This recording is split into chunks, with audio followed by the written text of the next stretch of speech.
Dynasty the King. Thursday night football on what it should be your fantasy football semifinal matchups. If you do it in any other format, I don't know that I want to be in the same room as you. And Puka Nakua turns in an absolute classic. And in classic Dylan Egloff fashion, in running from the confrontation that was coming, he is not with myself tonight, but I am joined by a producer, a man behind the screen, behind the shadows, if you will, the man behind the curtain, someone who's been a part of the Dynasty Exchange since day one, been here for the ups and downs. Producer Chris Moore is in the studio with me to help tell the story of not only Thursday Night Football, but going below deck as well. Chris, how are you this fine evening? Good evening, Josh Walsh. Chris, how are you this fine evening? Pleasure. Yeah, thank you. To be here on the Dynasty Exchange. Well, you're here every night. We're just giving you the ability to speak, which, I mean, if it goes really well, it's not like it makes Dylan any worse by any stretch, but for being behind the scenes all the time, you've seen all the antics, you've seen all the mistakes, so it's kind of weird having your conscience made public. For those of you that are audio only, which is most of you, Chris is wearing a Christmas sweater with tacos on it. I'm feeling festive. I don't know. Yeah, I don't know that that's like. I know it's already December 21st. It is that time of year, but it doesn't feel like I celebrate every Christmas in San Diego, and it doesn't feel like Christmas till I get there, which I'm leaving tomorrow morning. So it feels out of touch for me. I'm still dressed, coming from a Christmas party where the Rams were on in the background, and every other play I saw Puka Nakua make something amazing happen.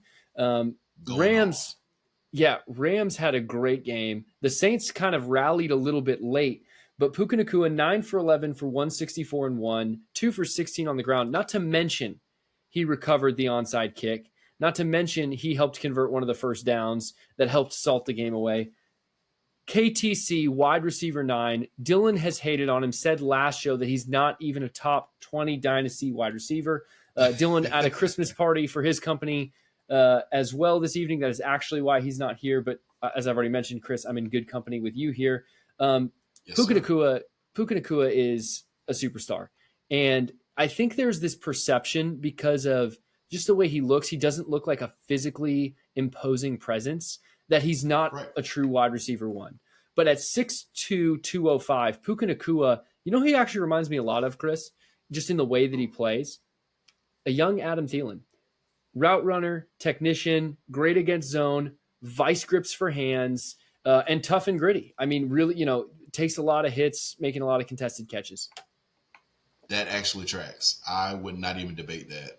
Adam Thielen, perfect example. Before you go on about the greatness of Puka Nakua, I'm pretty sure Dylan would never have him on his team. No. Has there ever been a player that you just downright could not stand and you would not have them on your team? I think it's more of, and every Dynasty player knows this. And by the way, now we're playing Dynasty together. You just joined a league that we're in together. So I'm excited for you to be on this degenerate journey with us. You're a very savvy fantasy player, but Dynasty is a new experience. So I want to know how much the show has affected you over time. It'll be kind of interesting to see. But I don't know that there's a player on the onset that you don't like. I think there are players that burn you over the course of your fantasy career. And in Dynasty, not that we're getting there with George Pickens, but Dylan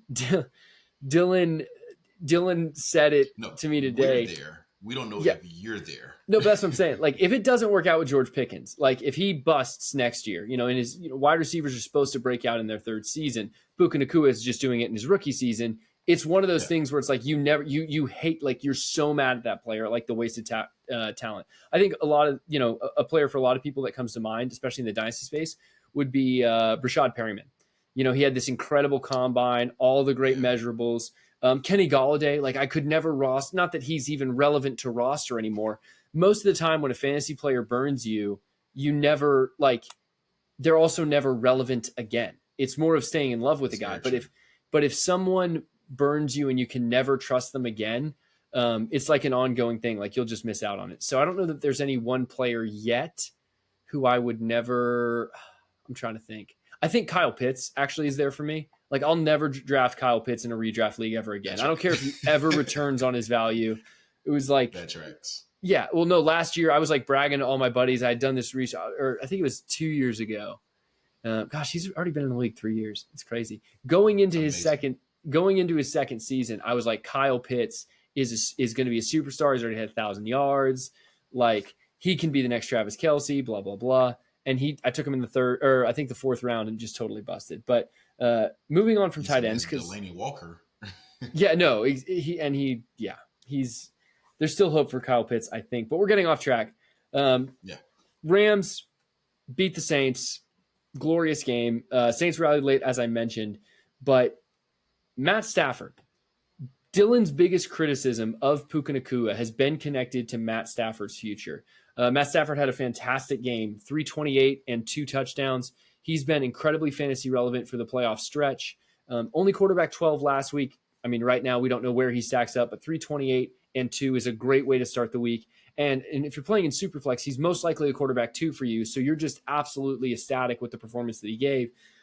But the criticism of Puka Nakua is that we don't know how long Matt Stafford is going to last. And at 35 years old and with a long injury history, I was of the opinion coming into the year, Stafford was going to get banged up and not finish the season. And in doing so, ruin the dynasty value of Cooper Kupp. It was going to be a sunset for a number of Rams players, an era of a Sean McVay offense. However, I was looking more into this, man.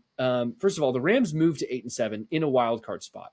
If the Rams make the playoffs, I'm going to make the argument that not only is Matt Stafford not going anywhere, because his contract, by the way, is guaranteed through 2026. That's the quickest they can have an out with an 18.5 million dead cap hit. They really can't move on from him unless he retires. They were trying to move him, trying to get him to restructure during the offseason, and that kind of went under the radar, and he chose not to. He's like, no, I'm going to be the quarterback of this team. Aaron Rodgers, I think, is already 40 or flirting with 40. Kirk Cousins certainly is. What if Matt Stafford lasts another 3 years with Sean McVay? And also, I just was remembering this. Chris, do you know the last time the Rams had a first-round pick in the NFL draft? It's 2023. I would say 2017. 2016. I would not have guessed that far back. So we're coming up on almost a decade of the Rams having put it on the credit card to build a super team to win the Super Bowl, which happened. They're finally getting some capital back. And as a dynasty owner, like, you can relate to the Rams so much. Imagine being a championship team that had to tear it down for a season last year, but you kept some of the veterans that people, a Deebo Samuel, you kept, like, I'm trying to think of some dynasties, a DJ Moore, and some of these other guys that now you're looking at your team with new life. Like, hey, I've got some capital coming through. These guys are playing longer than I expected. They're playing at a higher level than I expected. The Rams are going to be even better next season. Sean McVay is going to have a first-round pick. They're going to have capital to help rebuild this team. I think they can only go up from here. And frankly, if they make the playoffs and this young group that they have with Kyren Williams, who I think we have to talk about next, I'm ecstatic on Matt Stafford. He's a buy low candidate that I think you just ride till the wheels fall off, because he's not going to go anywhere. And if this offense keeps humming, keeps ticking, and the team gets better, as I've already mentioned, that's just free value. That's just people wanting to, like, get out from the age gap too early. And in Superflex League, to get a quarterback of that caliber for that cheap, it reminds me a lot of, like, Aaron Rodgers almost had like a second revitalization. How many people kind of kicked him to the curb in Dynasty when Jordan Love was drafted? I mean, Jordan Love, who I love, Aaron Rodgers went on to have back-to-back MVP seasons. I'm not saying Stafford's going to do that, but at age 35, still might be music for that guy to, kind of play. Moving on to Kyren Williams. Go ahead. I know Dylan says that his issue with Puka is the quarterback situation. Mm-hmm. The coach of the Rams, to me, would be the more interesting person in this whole dynamic, because we've seen the Los Angeles Rams actually have Jared Goff. Yep. And those wide receivers did put up numbers. Oh yeah. So I will push back on Dylan's notion about Matt Stafford being the quarterback and his longevity being the issue. I think not even the issue. I think the best thing about this would be actually Sean McVay being a part of this team. As long as Sean McVay is there, I don't see an issue. I think you just said it best. I think that's the takeaway. Matt Stafford elevates a Sean McVay offense, no question. But a Sean McVay offense is still a Sean McVay offense. Jared Goff was supporting three very fantasy relevant wide receivers in a Cooper Kupp, in a Robert Woods, and in a Brandon Cooks for years. And before Brandon Cook, there was Sammy Watkins. So there's been fantasy, and let's not forget the Todd Gurley years. Sean McVay makes fantasy superstars, and Stafford is the best quarterback Sean McVay's had. And 36-year-old Stafford is still better, in my opinion, than what 27-year-old Jared Goff was, or 26-year-old, however he was when he was with the Rams. So I think it's a much more sunny disposition towards the Rams than many dynasty players came in the season with. I mean, the most exciting name on the Rams that people knew about for dynasty purposes was Cam Akers, finally returning from Achilles. He was supposed to be a darling, but it turns out giving up number 23 to become number 3 and giving number 23 to Kyren Williams was the wrong move, because Kyren Williams became everything we ever hoped Cam Akers could become. Kyren Williams, Absolutely. 6th straight game with 100+ scrimmage yards, the most since Steven Jackson in 2009. Chris, do you know the amount of players that average the amount of running backs that average more points per game than Kyren Williams right now? Do you think you can name them? Has to be Christian McCaffrey. Okay, that's one. Travis Etienne has to be maybe top 5, I would say. Etienne's a good guess. Who else? I think I'm going to end it there. No Raheem Mostert, Achane, those guys? I was thinking Mostert, but I also factored into the equation that he was injured a couple of games. So I don't know if that had an impact on his numbers or not. Well, it's points per game, so it shouldn't. I mean, but Raheem Mostert got kind of pulled in some games early, so that's actually a good point. No, it's just Christian McCaffrey. I was trying to trick question. I was trying to get more out of you, but you played savvy. Travis Etienne, nothing. It's just Kyren Williams. Christian McCaffrey is in a league all his own at 24.4. Kyren at 20.4. That is elite.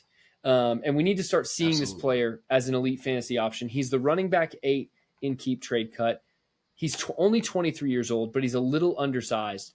The question most dynasty managers are going to have is, do you sell high on a historic season and hope that the offense elevated him, or do you believe that he elevated the offense? I'm starting to believe early on in the season that he was elevated by the offense and the situation, because you had games with Darrell Henderson coming in and being relevant. Yeah. I think Royce Freeman had some quality games. Oh, yeah. By the way, also the head coach again. It's the Rams system. Yeah, but so that it works against you sometimes in the early phases. Do you know off the top of your head? I'm putting you like, this is fun. Dylan's not. I love quizzing people. It's okay. What is Kyren Williams' rank on the season? Keep in mind he missed 4 games due to injury this season. Right now? Yeah. He has to be, as far as running backs go? Yeah. Where's his running back rank? He has to be number 2. No, that's points per game. He's number 2. He's not that high. He missed 4 games. So for the KTC, not KTC, just where he ranked total points scored for running backs. Total points scored. Oh, yeah. Top 3 for sure. Has to be top 3. You're a little too peachy. He's running back 6, but with missing 4 games, it's incredibly impressive. So second in points per game, running back 6 on the year. Running back 8 in keep trade cut. I think he needs to start flirting with the top. I think he needs to start flirting with a top 5 running back on keep trade cut. He is elite and is going to remain so for quite some time. Chris, I want to move on to some Saints wide receivers real quickly. Keeping with your name and your name's sake, Chris Olave, 9 for 123 on 13 targets plus a 2-point conversion. Of course he went off. I forgot to hedge my happiness. I was at a Christmas party, as I mentioned. I'm playing against him in my one remaining fantasy playoff team. I was eliminated from playoffs last week. I'm in 4 leagues, in playoffs in 2. Missed it in 1, moved on. I had a bye in the other. And Chris Olave, who was on my team at the start of the season, decided to have a revenge game against me, didn't hedge my happiness. Dropped a 20 burger on me, not loving my chances. Chris Olave has had, for the most part, a very disappointing fantasy season. It has not matched the hype. Sure. Both him and Garrett Wilson came in as second-year wide receivers that People were taking in the second round, Chris Olave more in the third, but very, very high with Derek Carr coming to town. Derek Carr had a great game, by the way, 319-3, but Derek Carr has had an incredibly disappointing season. And every time you watch him play, it looks like he is, how do I put this? He's like the angry T-ball coach who think like, and I know it's the NFL football, so he has every right to be frustrated, but he looks more frustrated than he should. Like, it's like, bro, you're Derek Carr. You're not top 5. Like, you're not Tom Brady. It's not endearing. And I like Derek Carr. I think he's a good guy from what I understand. I'm not trying to judge his character. I'm just saying how it comes off. It's like that T-ball coach that's like taking it way too seriously and gets mad at the little kid for not rounding third base. He's like, what are you doing? Like, check the fundamental. Like, he's always mad at someone about a route run. It does not look good in New Orleans. Oh, yeah, it's tough. I recall having a few conversations about who would win the division. And I actually said it can't be the Saints because Derek Carr is the quarterback there. Yeah, you've been a Derek Carr hater behind the scene. You can't. Yeah, I don't trust in Carr. And Carr, I don't trust. Yeah. Well, I mean, you would have just sounded like a hater at the start of the year, but the NFC South still feels, because it's such a bad division, it still feels wide open. But I think Baker Mayfield and the Bucs will take a commanding lead there. But a couple notable other receivers. It's so funny. Michael Thomas is nowhere to be seen. Michael Thomas is dead for dynasty value. But in his place, you saw a flash from Rashid Shaheed. He's done this a couple times, a boom-bust player, 5 for 70 and a touchdown. Really good speedster, takes the top off. Going to be a great compliment. Wide receiver 3, wide receiver 4. Wide receiver 3 on his best day, probably based on consistency. For Chris, for your fantasy teams and for the Saints, he can be a wide receiver too. But A.T. Perry, who is a rookie this season, homie is 6'5". Big dude, got a single target, but he made the most of it. 1 for 35 and a touchdown. He might be, if he's on your dynasty waivers, I think he's worth an end-of-season stash going into next year, especially with Michael Thomas most likely not being on the Saints or being just moved on from. So that for me is kind of my Thursday night recap without Dylan here. Once again, Puka Nakua, we just need to accept that what he's doing is historic. It's unprecedented. And if he was a higher drafted rookie, he would already be a top 5 dynasty, probably a top 3 dynasty wide receiver. You put a different name and a different draft capital behind him. If this was JSN, I mean, it would be the dynasty wide receiver 1, no question. Absolutely. So Dylan, as you listen to this, just, take solace in knowing your absence allowed us to correctly report and to correctly, display, well, not display, but herald the greatness of Puka Nakua. So thank you for joining in that with me, Chris. We are going to take a quick break, and then we are going to have a special. It's long overdue that we've gone below deck, but it's almost a State of the Union address. I just came back from a Christmas party, but I'm almost dressed for it. It feels very, very good.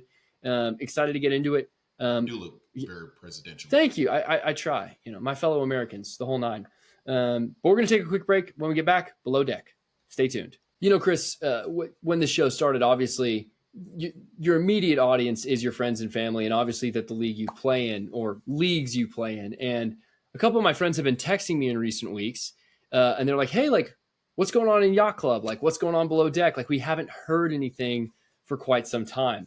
And there was a reason for that. And those reasons kind of boiled over this last weekend. So we have some, I don't want to say it's completely unfortunate news. I think it's much needed news for both the Dynasty Exchange and for Jerry Jones Yacht Club moving forward, and the members who would probably still be listening. Chris, I regret to inform you that as of Sunday, December, whatever Sunday was, 18th, 19th? Do we know off the top of our head? One of those 2 dates. The Yacht Club as we know it no longer exists. There is still a remnant, I believe. I believe there's still some guys who are going to pick it up and take over.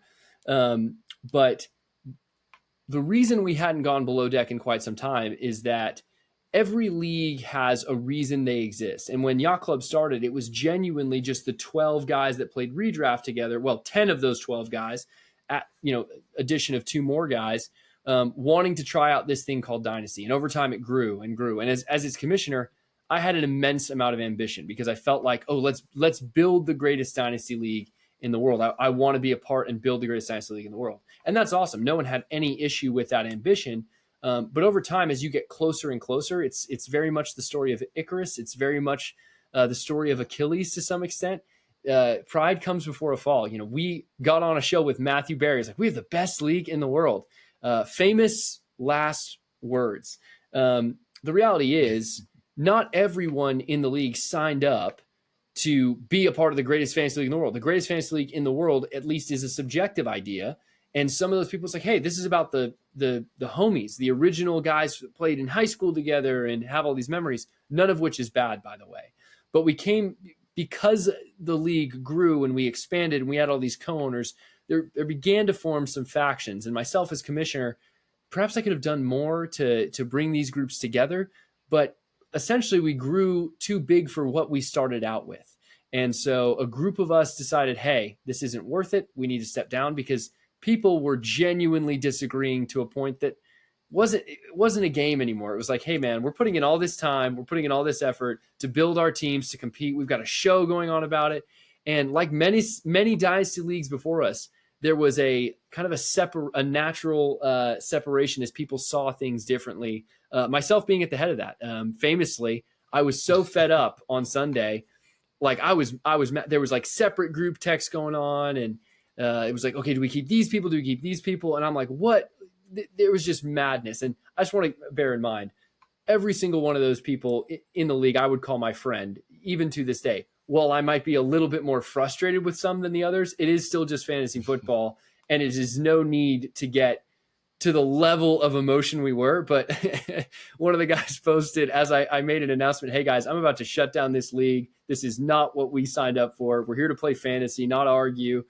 He said, man, this got some serious Kendall Roy vibes, which did make me chuckle. So instead of blowing the whole thing up, I turned it over to the guys that still wanted to play and bring it back to the old school, feeling of just the boys, the guys that originally started to play together. And myself, Mike, and Dylan, we moved on. We were like, hey, we wanted to continue to up the ante, to continue to innovate, to find rules, to find ways to compete that would feel more and more like being an owner in the NFL, which is not an incorrect ambition. It's a great ambition. But you have to know, when you have a league, that there is a unity in the vision and what this thing is. And I think the story of Yacht Club, at least my role in it, was seeing something change over time. Not a bad thing, all part of the journey, all part of the process, trying to put a positive spin on, man, it's sad. Like Mike and I were chatting today. I miss my team. I miss Jordan Love. I miss Justin Fields. I'm no longer a part of the Yacht Club. I stepped down.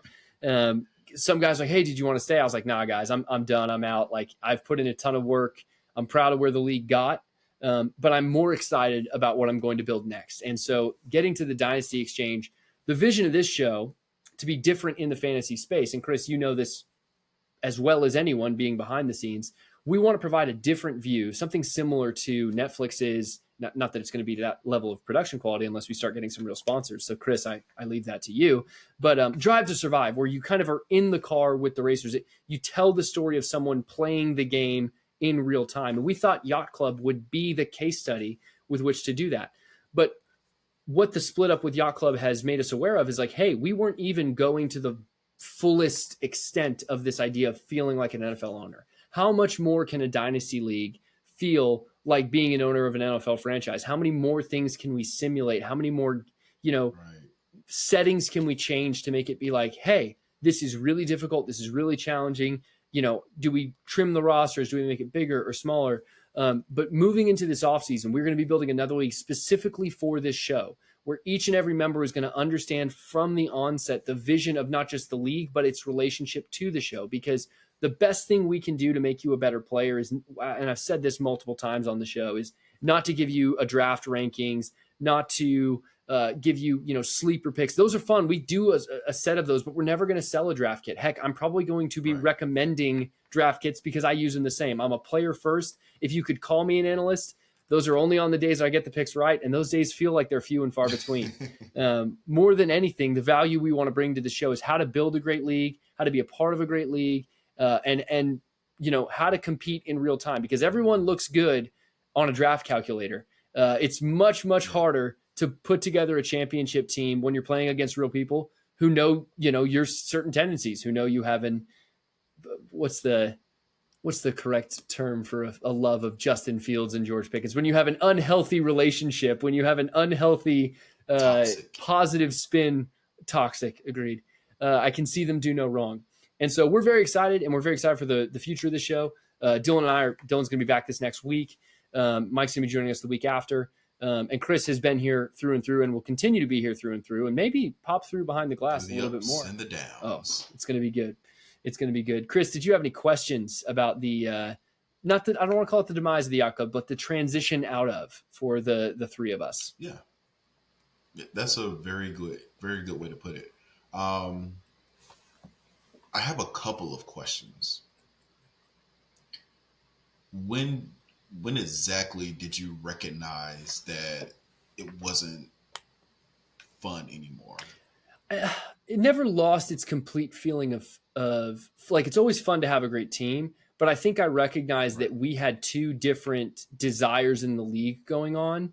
Um, a couple months ago. In fact, I was already having conversations with a couple of my buddies in that league who I trust to be like, hey, let's be the adults in the room. Let's figure out what's best for the league. And I was going to kind of step down as commissioner anyway in the off season because I was like, hey, like I want to focus on the show. Like I just want to play. And on top of that, I can't be on top of everyone kind of enforcing the rules. And what I realized is I don't know if you remember, we talked about it on an episode, like the player loan situation. The reality is that was collusion. I mean, it really, really was. But I was trying to put a positive spin on it, not just for the sake of the show, because I'm like, also like, hey, we're saying this is the greatest dynasty league in America. You can't be borrowing players so the two of you can like have a team, it sort of helps your playoff seeding. Right. That's not great. And so I was like, okay, that doesn't feel great. But that being said, the personalities involved for the friend group experiencing the league, that was hilarious. And it really was no harm, no foul.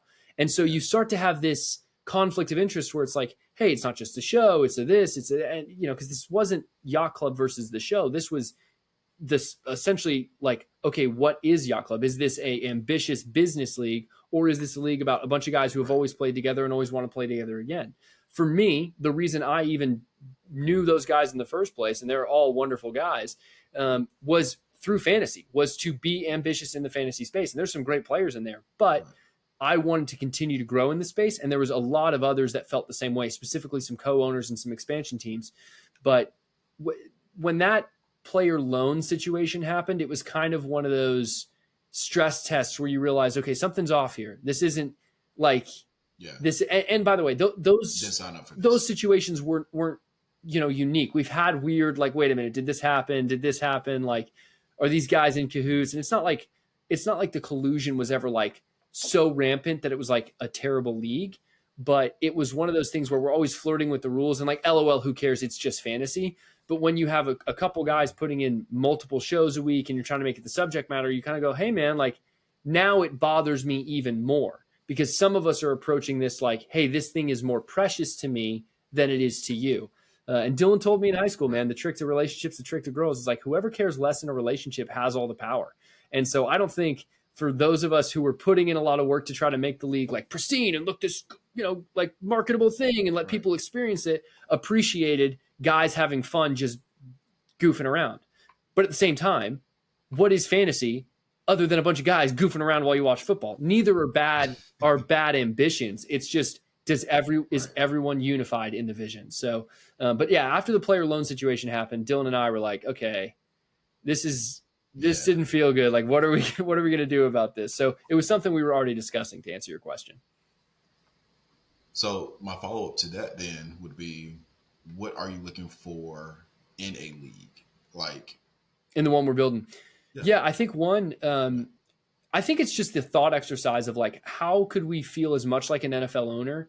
And not just in the pageantry, not just in like the traditions. I'm excited to build those from scratch all over with a different group of people. But like just situationally and tactically. So the first one we're thinking of, I want to do a 16-team league. And then the question of whether we do super flex or whether we do single quarterback, we're going to be testing for a while. We already have kind of a startup and a group that's putting together a think tank. But something that isn't simulated well in Dynasty is kind of cut stay. You have it happen on the waivers every weekend, but usually the bench is so big in comparative to your starting roster. It's like, I can stash a very good amount of people and just wait to see if they hit.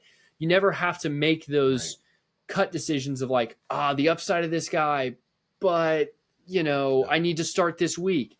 And so we really want to do 16 team league, but not only do we want to make it super flex, we want to make the bench like 9 to maybe 8 with, maybe 2 IR spots. So you really have to plant your flag on some guys. But in between, and this is where I love it, you want to simulate that cut day, kind of that preseason. Okay, after the rookie draft, from both the rookie draft all the way till either the second or the third week of preseason, instead of 9 roster spots or 9 bench spots or 10 bench spots, whatever we kind of run the numbers to find that perfect pied de resistance, you'll get 14. You'll get an additional 4 roster spots from essentially the draft to the end of preseason. So just like NFL rosters, you can expand your player pool. You can kind of, okay, let's see guys develop. But then as soon as the NFL season is about to kick off, you have to make some difficult decisions. Do you cut a Latavius Murray? Great example. Latavius Murray's been a waiver wire warrior for a lot of dynasty leagues out there because he is the number 2 back in Buffalo. Or do you hang on to a Sean Tucker, who you believe and has draft capital and maybe he emerges? So having still a vibrant waiver like life while still having 16 teams makes a lot of fun. Only 7 make playoffs. And then we're also going to go with 4 divisions so we get long-term rivalries. So those are a couple like dynamics I'm excited to try. And then I'm also looking forward to experimenting with the draft process as well. Okay, perfect. I asked someone this the other day. As a dynasty owner, as a dynasty manager, if you will, what are some of your quirks that you do with your team? Man, here's what I tend to notice. Like if I believe in players, I try to get them in every league, in every place, which tends to hurt me. I kind of double down. I think one of my quirks is, I'll say this. There was a guy, I'm already reminiscing about Yacht Club. LOL. There was a guy in Yacht Club who he wanted every number 14 pick in the draft. He wanted the 314. He wanted the 414, even though that wasn't his draft position. He was like, 14 is my lucky number. So it was like, okay, that's interesting. I think for me, I'm becoming a little bit of a tight end, monger, if you will. I'm starting to realize okay, I'll stash a Darnold Parham. I had Cole Kmet, Jake Ferguson, these guys in the offseason. I'm like, these guys have more upside to me, and I'd prefer to take them over an Izzy Abandoconda, or even, I don't know about a Tajay Spears. I probably trusted that, but just some of those speculative wide receivers and running backs. I'm usually focused more on tight ends because I'm seeing a pathway to targets a lot quicker.